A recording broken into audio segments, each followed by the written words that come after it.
ইউআইপিতে আমি যখন সেমিনারগুলোতে গেছি, অনেক নানান ট্রেনিংয়ে গেছি, ক্লাসে গেছি, তখন আমাদেরকে যে জেন্ডার নিয়ে যে বৈষম্য, সেগুলোর মধ্যে আমাদেরকে অনেক কিছু শেখানো হয়েছে।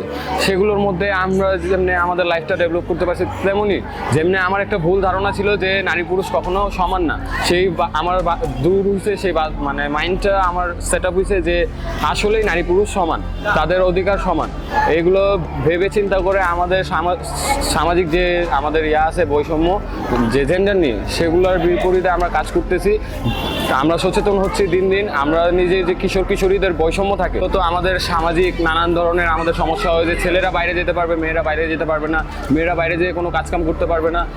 আমাদের ইউআইপি মূলত সেমিনার করা, এইসব মাধ্যমে ট্রেনিং করা, যেমনি আমরা সেই সব সচেতনতার দিক থেকে আমরা আগে বাড়তে পারি, যেমনি আমরা বুঝতে পারি যে কোনো প্রকারেই কোনো ভেদাভেদ করা ঠিক না, নারী পুরুষ দুজনই সমান, কোনো দিকে কেউ পিছিয়ে নেই।